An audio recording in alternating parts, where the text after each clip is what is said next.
안녕하세요. 장대현 독서대학의 장대현 목사입니다. 독서대학 1강을 들으시고 질문한 분에게 답변 드리는 시간입니다. 오늘 선택한 질문은 우리 교회에서 강도사로 사역하고 계신 분의 질문입니다. 독서대학 1강을 듣고 질문 드립니다. 기독교 교육이 독서력 강화를 통해 하나님과 세계, 인간에 대한 총체적 교육을 시켜야 함에 동의합니다. 그런데 현재 기독교 교육은 주일에 설교 시간 20여 분, 공과 공부 30여 분 정도로 매우 짧은 시간에 진행됩니다. 이 짧은 시간을 통해서도 독서력 강화를 통해 인간 지능을 개발하고 기독교 세계관을 갖게 하는 것이 어느 정도 가능한 건가요? 목표와 이상은 높은데 현재 교회 주일학교의 현실이 그것을 소화할 수 있는지 의문이 듭니다. 어떻게 독서력 강화라는 기독교 교육을 현 시스템에서 시작해 볼 수 있는 방법이 있을까요? 아니면 홈스쿨링 같은 전면적 변화로만 가능한 건가요? 만약에 질문하신 분의 전제가 주일학교라고 하는 전제를 가진다고 한다면 불가능합니다.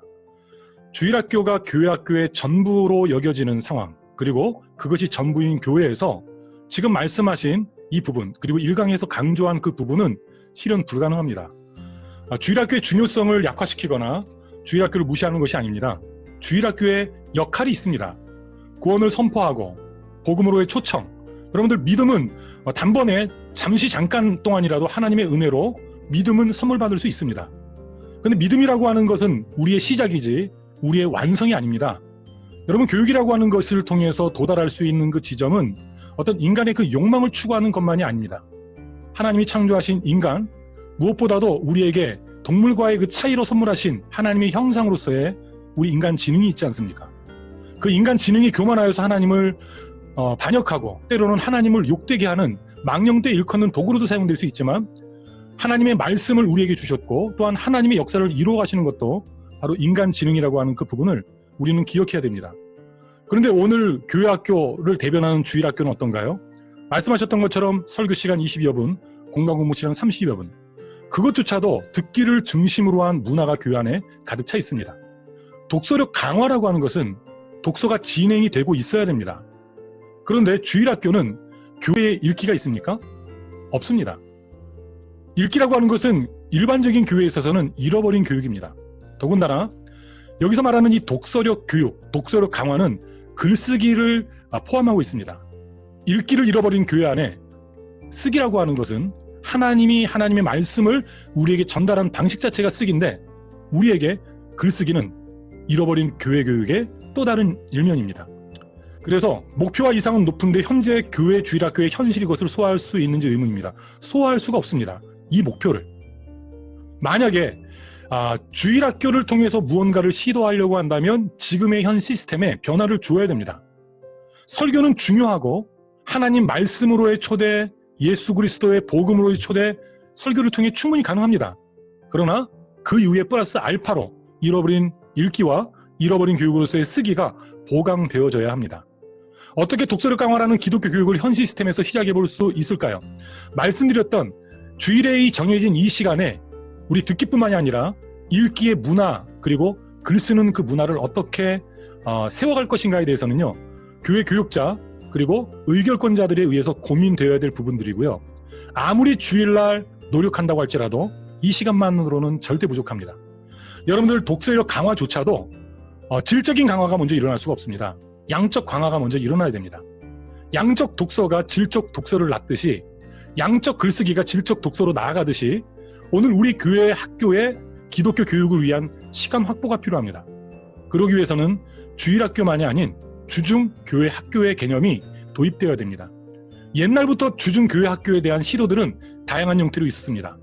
교회에서 운영하는 지역 아동센터나 다양한 형태의 방과후학교, 특별히 문화센터를 중심으로 한 다양한 시도들이 있어 왔죠.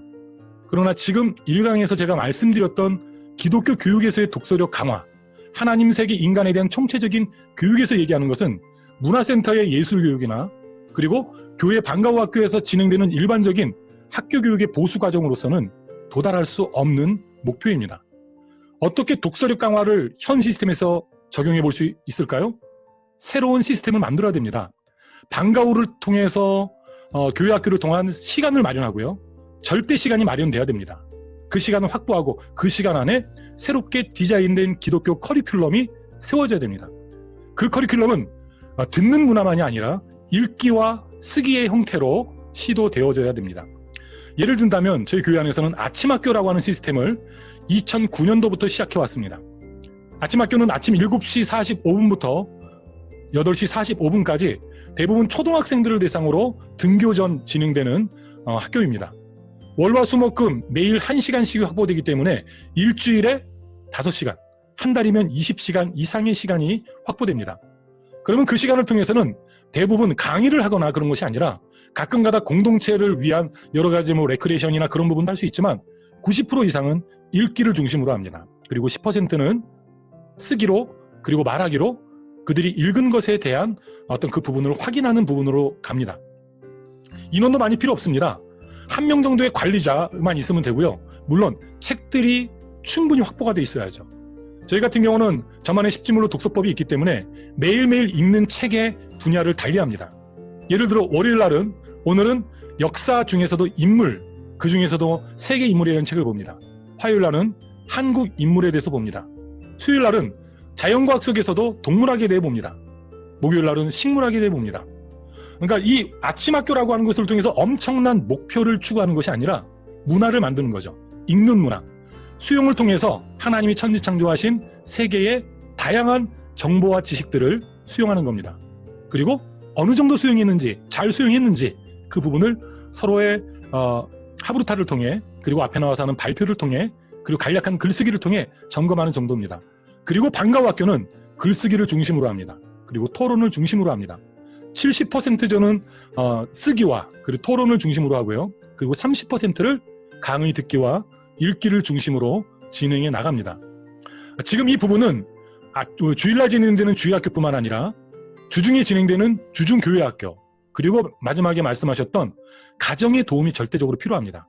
집에 머무는 시간, 목회자와 교육자의 돌봄 가운데 있는 그 시간뿐만이 아니라 진정한 기독교 교육은 교회에서 감당해야 될 부분과 그리고 가정에서 부모가 감당해야 될 부분, 그리고 그 부분이 서로 연동되고 서로 하나가 되어야 됩니다. 그래서 지금 1강에서 말씀드렸던 독서력 강화라고 하는 것을 통해 추구하는 그 기독교 교육은 단순히 책을 잘 읽어서 똑똑한 사람이 되자라는 것이 아닙니다. 그 똑똑함이 아니라 하나님의 말씀을 올바로 분별하는 데 있어서 읽기 능력은 절대적으로 필요합니다. 특별히 이 시대의 우리 다음 세대는 도시사회를 살고 있는 대부분의 사람들은 이 도시를 배경으로 해서 살아가야 되지 않겠습니까? 그러면 옛날보다는 일반적인 상식의 수준도 높아지고 지적 수준도 높아졌습니다. 그들을 대상으로 해서 말씀을 선포하고 그리고 복음을 변증해 나가려고 한다면 일반 논리 이상의 논리가 세워져야 됩니다. 바로 그러한 것을 위해서는 듣는 것만을 통해서는 안 되죠.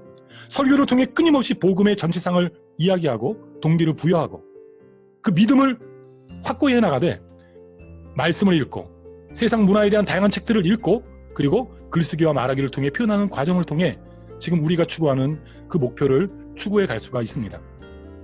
내용에 있어서도 성경만이 아니라 기독교 교육은 세상의 수많은 분야를 포함시켜야 된다고 생각합니다. 우리의 자녀들이 나가서 활동할 그 세상의 문화를 어떻게 바라볼 수 있는 바로 그러한 세계관, 그런 가치관, 그런 관을 세워주는 것은 세상 교육에서 할 수 없는 부분이기 때문에 그렇습니다. 지금 이 질문은 교육자는 교회의 입장에서 고민해야 되고요. 그리고 부모의 입장에서는 그러면 가정 안에서의 기독교 교육에 대한 시스템은 어떻게 해나갈 것인가 라고 하는 원론적인 질문에 한번 부모님들이 고민하고 갈등하면서 어떤 변화의 결정을 내려야 됩니다.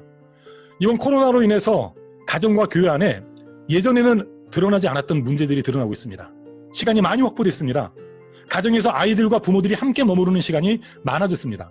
그런데 기독교 교육으로서 체계화되지 않은 가정은 그 주어진 시간을 그냥 헛되이 보낼 수밖에 없습니다. 시간이 많이 남아돕니다. 아이들 손에서는 스마트폰이 떠나지 않고 어른들도 그와 별 다르지는 않습니다. 그 우리에게 주어진 시간을 믿음의 공동체의 문화가 만약에 자리 잡았다고 한다면 충분히 활용 가능하고요. 도리어 그 위기가 기회인 것처럼 오늘 우리에게 주어진 새로운 환경 속에서도 크게 어려워하지 않고 도리어 지금 해야 할 수 있는 일들에 집중할 수 있지 않나 생각을 해봅니다. 그래서 주신 질문, 기독교 교육의 이 독서력 강화를 위해서는 주일학교 차원에서 우리가 새롭게 갱신해야 될 부분들이 있고요. 그리고 방과 후 학교를 진행하되 기독교 커리큘럼이라고 하는 큰 그림 속에서 기독교적인 프로그램이 디자인되어야 되는데 그 중심은 읽기와 쓰기와 그리고 공동체의 어떠한 사상들이 중심이 되어야 할 것입니다. 그리고 가정과 교회가 연합해서 연동돼서 진행해 나가는 그러한 프로그램을 만든다고 한다면 지금 말씀하신 그런 독서력 강화뿐만이 아니라 하나님 사람으로의 변화와 성숙이 가능하지 않나 생각을 합니다. 사유일체라는 말이 있죠. 교사와 부모와 학생과 교제는 하나 되어야 한다. 교회의 교사와 목회자, 가정의 부모, 그리고 우리의 자녀, 학생, 그리고 기독교 커리큘럼에 의거한 교재와 프로그램들, 이 부분은 끊임없이 갱신되고 끊임없이 개발되어져야 될 영역이라고 하는 그 과제를 안으시고요.